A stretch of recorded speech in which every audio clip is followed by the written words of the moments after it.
दुनिया में कई ऊंचे और खतरनाक पर्वत हैं, लेकिन कैलाश पर्वत की खासियत उसकी ऊंचाई नहीं बल्कि उसका रहस्य है। ये पर्वत ना ही दुनिया का सबसे ऊंचा है, ना ही सबसे दुर्गम। फिर भी आज तक इस पर कोई चढ़ नहीं पाया। इसे हिंदू धर्म में भगवान शिव का निवास, बौद्ध धर्म में चक्र सम्राट का महल, जैन धर्म में प्रथम तीर्थंकर और बौन धर्म में ब्रह्मांड का केंद्र कहा जाता है। आखिर इस पर्वत में ऐसा क्या है? पुराणों में कैलाश को मेरु पर्वत कहा गया है। कहा जाता है कि यही पर्वत ब्रह्मांड का अक्ष एक्सिस मुंडी है।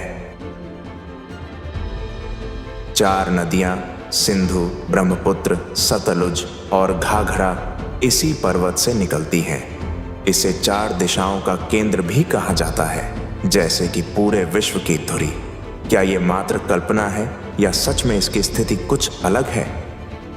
कैलाश पर्वत के पास 2 झीलें हैं, मानसरोवर और राक्षसताल। दोनों एक दूसरे से जुड़ी होने के बावजूद एकदम विपरीत हैं।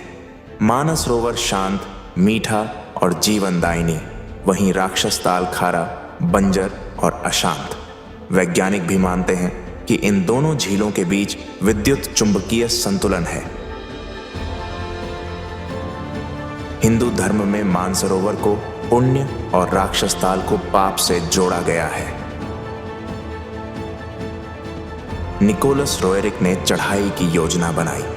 उनके दल ने महसूस किया कि जैसे ही वे कैलाश के समीप पहुंचे, दिशाएं बदल गईं और शरीर असामान्य रूप से कमजोर हो गया। 1936 में हर्बर्ट टिची ने भी प्रयास किया, पर मौसम, मार्ग भटकाव और मनोवैज्ञानिक दबाव से पीछे हटना पड़ा। स्थानीय तिब्बती इसे देवों का पर्वत मानते हैं और इसकी चोटी पर जाना वर्जित समझते हैं। वैज्ञानिकों ने इस क्षेत्र में समय और दिशा में असामान्य परिवर्तन दर्ज किए हैं। परिक्रमा करने वाले यात्रियों का दावा है कि कुछ हिस्सों में समय तेजी से बीतता है। रूस के वैज्ञानिकों ने यहां जीपीएस और कंपास के असंतुलन की पुष्टि की। कई यात्रियों ने यहां समय गुम हो जाने और उम्र बढ़ने की अनुभूति तक की रिपोर्ट की है। रूसी और अमेरिकी शोधकर्ताओं का दावा है कि कैलाश वास्तव में एक विशाल पिरामिड है, जो अन्य प्राचीन संरचनाओं के साथ सीधा जुड़ा है। गीजा का पिरामिड, स्टोनहेंज और एंगकोर वॉट सभी एक सीधी रेखा में आते हैं। क्या कैलाश कोई प्राचीन उन्नत तकनीक से बना ऊर्जा केंद्र है? यह सवाल अभी भी अधूरी गुत्थी है।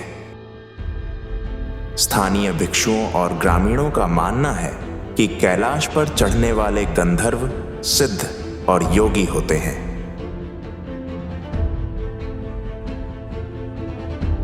कई यात्रियों ने पर्वत पर रात में रहस्यमय प्रकाश और आकृतियों को चलते हुए देखने का दावा किया है। यह पर्वत न केवल शक्ति का प्रतीक है, बल्कि किसी और ही आयाम से जुड़ा हुआ लगता है। क्या कैलाश का रहस्य कभी सुलझेगा? शास्त्र कहते हैं, जो कैलाश पर चढ़ने की कोशिश करेगा वो रास्ता खो देगा। विज्ञान कहता है कि यह क्षेत्र पृथ्वी के चुंबकीय और गुरुत्वीय संतुलन का अनूठा केंद्र है। किंवदंतियां कहती हैं कि कैलाश त्रिलोक का संगम है। इन सभी कथाओं और प्रमाणों के बावजूद एक बात स्पष्ट है, कैलाश आज भी विज्ञान और आध्यात्मिकता दोनों के लिए सबसे बड़ा रहस्य बना हुआ है। शायद कुछ रहस्य हमें सिर्फ अनुभव करने के लिए बने हैं, समझने के लिए नहीं।